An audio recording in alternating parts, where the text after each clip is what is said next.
Hello student, welcome back to RD Bio Hub. In the last topic of class 12th we have discussed about the decomposition. Hope आप लोगों को decomposition, productivity और energy जो ecosystem का structure and function है वो समझ में आ गया होगा.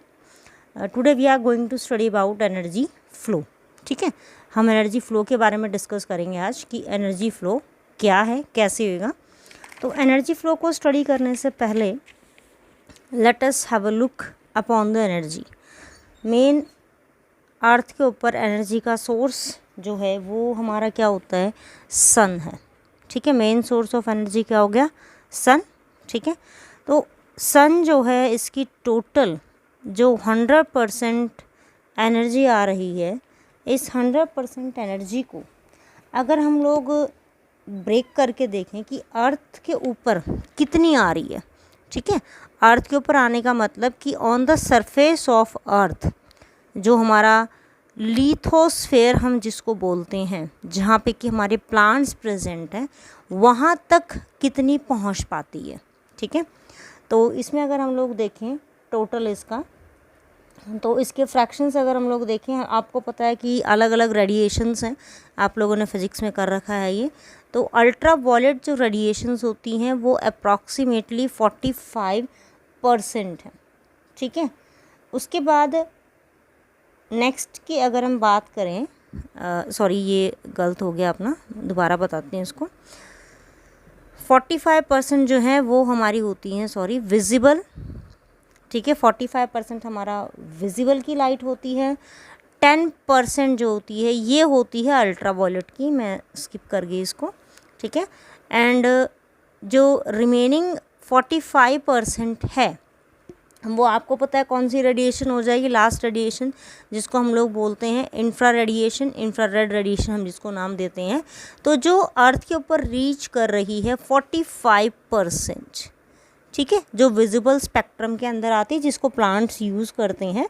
तो इस 50% का जो 45% जो आई है, इसमें से भी हमारे जो प्लांट होते हैं दे यूज़ ओनली 2 to 10%, सिर्फ इतना ही यूज़ करते हैं. इतना लिखा है कि भाई ये एनर्जी यूटिलाइज होती है बाय द प्लांट्स. कुछ बुक में इसको 45 की जगह जो है 50% भी मेंशन कर रखा है, तो कंफ्यूज ना हो, दोनों ही ठीक माने जाते हैं. ठीक है, वो 50% लिया है कि ओवरऑल अगर हम लोग एक एवरेज निकाले तो 50% ही अर्थ के ऊपर जो है वो रीच कर रही है. अब 2 से 10% जो एनर्जी है जो कैप्चर हो रही है बाय द डिफरेंट प्लांट्स. ठीक है, अर्थ सरफेस के ऊपर जितने भी प्लांट हैं वो इस लाइट को कैप्चर करते हैं. तो इस कैप्चरिंग लाइट को फिर एक पर्टिकुलर नेम दिया जाता है PAR. ठीक है, इसमें P का मतलब होता है अपना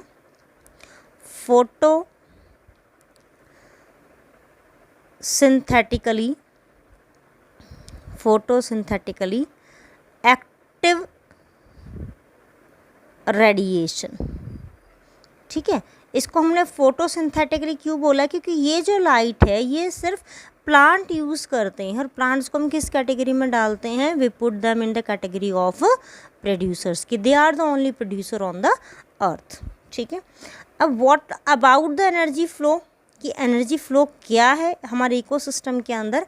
तो अगर हम इसको एक शॉर्ट टर्म में बोलें तो क्या हो जाएगा, इट इज़ द सिंपली अगर हम बोलें, it is the behaviour of energy in an ecosystem. ठीक है, एनर्जी का कैसा बिहेवियर है. एज यू ऑल नो कि एनर्जी जो है वो यूनिडायरेक्शनल है, यानी कि प्लांट ने जो फूड बनाया है वो उसके प्राइमरी कंज्यूमर को मिलता है, प्राइमरी कंज्यूमर से नेक्स्ट जो भी कंज्यूमर है उसको मिलता है. तो यानी कि यहाँ से यहाँ एनर्जी जा रही है एक सिंगल डायरेक्शन में, and this flow of energy is called as a unidirectional flow of energy. ठीक है, क्लियर हो गया आपको ये. अब यहाँ पे बात आती है कि अगर हम लोग बात करें कि भाई ये जो एक्टिवली रेडिएशन है, अगर इसको हम लोग एक और अनदर परसेंटेज फैक्ट में करना चाहें ओवरऑल 100 का, तो 100 में से नेग्लिजिबली निकाला जाता है. कई बुक्स में मेंशन है कि 0.02% ही यूज़ होती है फॉर द फोटोसिंथेटिक, यानी कि सन की सिर्फ इतनी ही एनर्जी रीच करती है अर्थ के ऊपर जो प्रोड्यूसर्स यूज़ करते हैं for the production of oxygen, ठीक है, जो कि लाइफ सस्टेनिंग के लिए एसेंशियल है। एनर्जी फ्लो इकोसिस्टम में इट इज़ वेरी इंपॉर्टेंट। किस लिए इम्पॉर्टेंट है? फर्स्ट वन इसका पॉइंट अगर हम देखें, इट डिटरमाइंस द डाइवर्सिटी, ठीक है। डाइवर्सिटी को डिटरमाइन कैसे करेगी? जहाँ पे जितनी ज़्यादा एनर्जी रीच कर रही है वहाँ पे अगर वेजिटेशन एक्सेस में है तो वहाँ का जो प्रोडक्टिविटी है वो क्या हो जाएगी? हायर हो जाएगी। As we all know Amazon river forest जो है, ठीक है, वो वर्ल्ड का सबसे ज़्यादा ऑक्सीजन प्रोड्यूसिंग एरिया है all around the world. Next इसकी क्या हो जाएगी? नेक्स्ट पॉइंट क्या हो जाएगा? सेकेंड, अगर किसी एरिया की डाइवर्सिटी बहुत अच्छी है, हैवी डाइवर्सिटी है, then it will also decide the density of organism. Organism की डेंसिटी कैसी होगी? कितने ऑर्गेनिज्म रहते हैं एक स्क्वायर किलोमीटर एरिया अगर हम लोग लें तो उसमें कितने ऑर्गेनिज्म सर्वाइव करेंगे? This is called as the density. Now the third one point is, ये क्या दूसरा क्या डिसाइड करेगा कि जो डेवलपमेंट है, ठीक है, वो कैसा होगा? डेवलपमेंट एंड फंक्शनल स्टेटस, ठीक है, सारे व्हाट्सएप पे स्टेटस लगाते हैं ना, तो ये हमारी जो एनर्जी है ये भी स्टेटस शो करती है। Functional status of the ecosystem, यानी कि किस एरिया के अंदर कैसा इकोसिस्टम है, वहाँ पे प्लांट कैसे हैं, वहाँ के एनिमल कैसे हैं, वो सारा कुछ कौन डिटरमाइन करता है? उस पर्टिकुलर एरिया का एनर्जी फ्लो। जितनी ज़्यादा एनर्जी फ्लो होगी, ठीक है, उतनी ही ज़्यादा वहाँ पे हमें प्रोडक्टिविटी मिलेगी। अगर प्रोडक्टिविटी हाई है तो वहाँ पे ऑर्गेनिजम्स, यानी कि डिफरेंट जो कैटेगरी के डिफरेंट टाइप्स की जो ऑर्गेनिजम्स हैं वो भी हमें ज़्यादा मिलेंगे। अब ये सब कुछ हमें किससे पता चलेगा? हमें किससे पता चलेगा? इस सिंपल एक चेन को, जिसको हम लोग किसका नाम देते हैं? Food chain. तो इट इज़ वेरी सिंपल, आपने गेस कर लिया कि नेक्स्ट पॉइंट क्या करना है हमें इसी के अंदर, दैट इज़ फूड चेन, ठीक है। हमें क्या स्टडी करना है? फूड चेन के बारे में स्टडी करेंगे। तो फूड चेन क्या होता है? Simply it is transfer of food energy. Food से जो एनर्जी बन रही है उस एनर्जी को ट्रांसफ़र करना from producer to the top consumer. Producer से टॉप कंज्यूमर पे जाएगी थ्रू अ सीरीज़, एक सीरीज़ के थ्रू जाती है, जिसको हम लोग किसका नाम देते हैं? फूड चेन का, ठीक है। अब कुछ एग्जांपल्स हम लोग लेते हैं फूड चेन के लिए। उससे पहले आप लोगों ने डिकम्पोजिशन जो किया था उसमें हमने कहा था कि ऑर्गेनिज्म जब डेड हो जाता है तो उसको हम लोग नाम दे रहे थे डिट्रिटस का, ठीक है। उसके ऊपर अर्थवर्म फीड करता है, इसका मतलब कि अर्थवर्म का फूड क्या हो गया? ये हो गया। तो इस बिहाफ पे हमारी दो फूड चेन जो होती हैं हम उनकी फॉर्मेशंस करते हैं। दो फूड चेन कौन सी हो जाएगी? फर्स्ट वन फूड चेन जो होती है वो होती है grazing food chain. Grazing food chain के अंदर जो फर्स्ट स्टेप है, यानी कि जो प्रोड्यूसर होता है, ये एक लिविंग कंपोनेंट है। बेसिकली हम क्या बोलेंगे? एक प्लांट होता है, ठीक है। सेकंड टाइप की फूड चेन जो होती है वो होती है हमारी डिट्रिटस फूड चेन। इसके अंदर जो प्रोड्यूसर है वो प्रोड्यूसर किसको मानते हैं हम? Organic matter. But as we know the organic matter is non living, तो इसको नाम क्या देते हैं हम लोग? डिट्रिटस का। तो इसकी शुरुआत कहाँ से होती है? एक non living matter. It is begin with a non living matter. These are the basically two type of food chain. In short इसको लिखा जाता है GFC, इसको लिखा जाता है DFC, ठीक है। अब छोटी सी फूड चेन हम लोग स्टडी करते हैं। ये 3-4 फूड चेन हैं आपकी। Let us begin with them. ये देखिए, first one is the food chain in an aquatic ecosystem, ठीक है। एक्वाटिक इकोसिस्टम के अंदर जो फूड चेन है, as you all know what is here reflector कि प्रोड्यूसर है फाइटोप्लैंक्टन्स, माइक्रोस्कोपिक एनिमल्स जो हैं वो प्लांट्स जो हैं वो प्रोड्यूसर्स हैं। उनके ऊपर कंज्यूम करने वाले जो ऑर्गेनिजम्स हैं ये जू प्लैंक्टन है। फाइटोप्लैंक्टन को जू प्लैंक्टन जो है वो कंज्यूम करते हैं, ठीक है। उसको फिर कंज्यूम करेगा कोई और ऑर्गेनिज्म, जो सेकंड कंज्यूम करता है उसको बोलते हैं हम लोग सेकेंडरी कंज्यूमर, ठीक है। और सेकेंडरी कंज्यूमर एक प्राइमरी कार्निवोरस है, तो इसके अंदर एक्वाटिक फिश हो सकती है, हमारी एक्वाटिक एनिमल्स हैं जैसे क्रस्टेशियंस हैं, स्मॉल इंसेक्ट हो सकती हैं।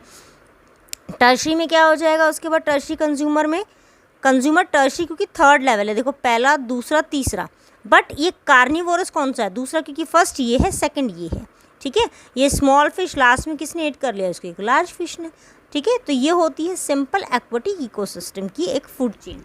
अगर इसको हम सिर्फ 2 स्टेप में ख़त्म करना चाहें तो हम सिर्फ 2 स्टेप लिखेंगे, फर्स्ट फाइटोप्लैंक्टन, नेक्स्ट लिखेंगे हम इसको जू प्लैंक्टन, ठीक है।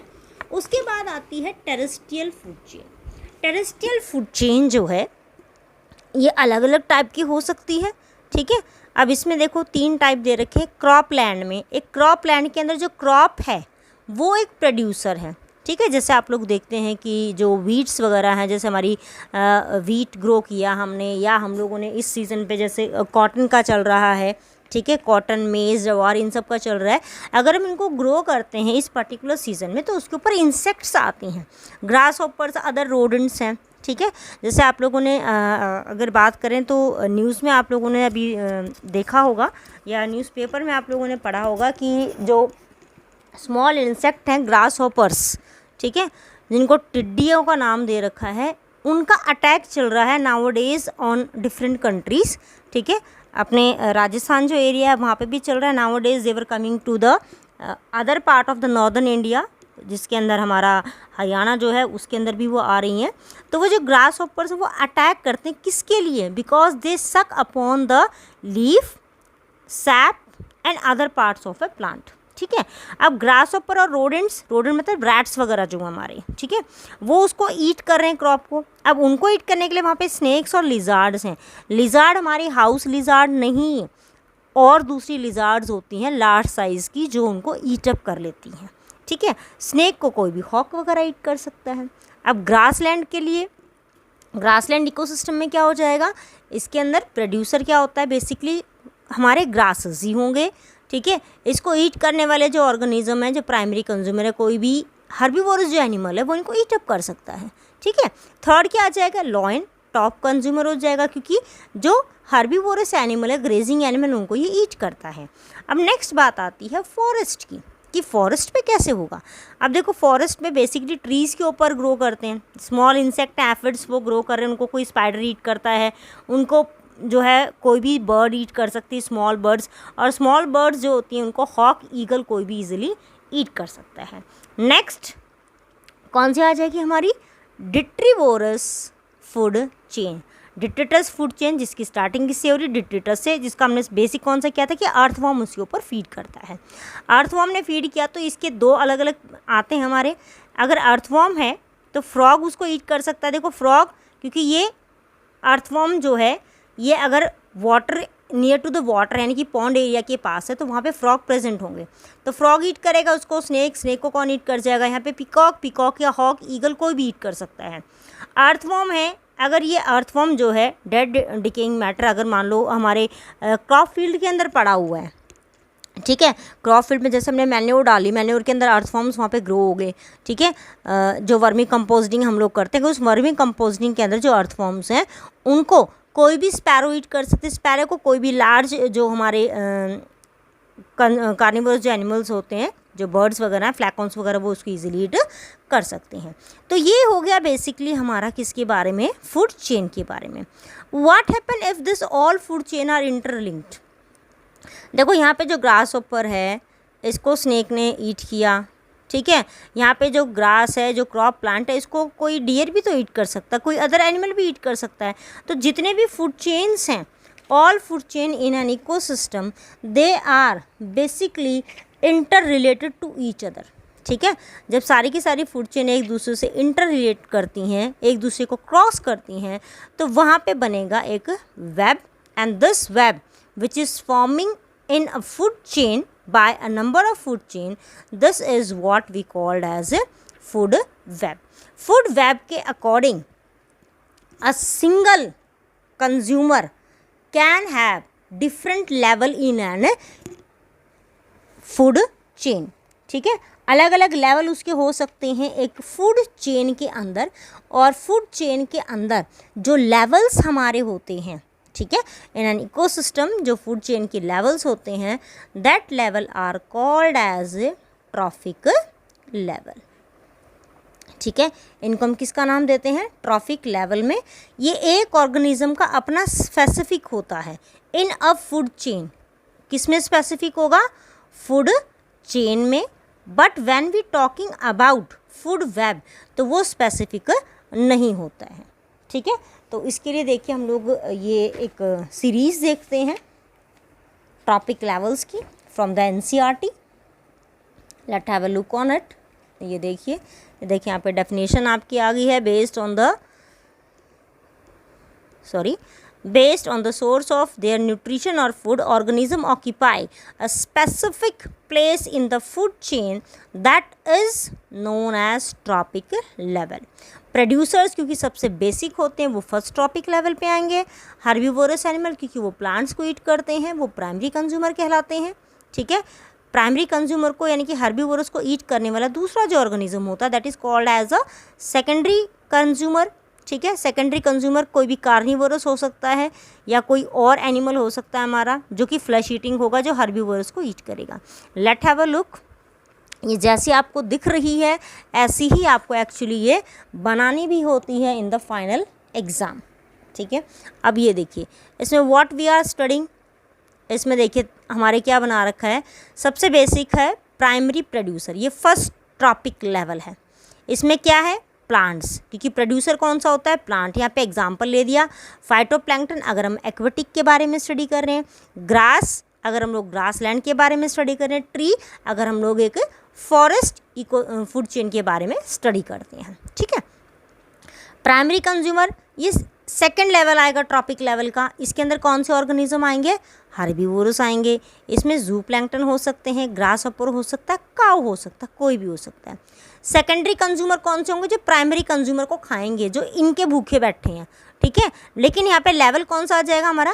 Third trophic level.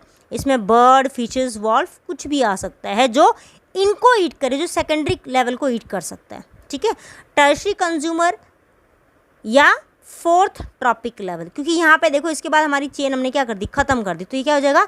Top carnivore.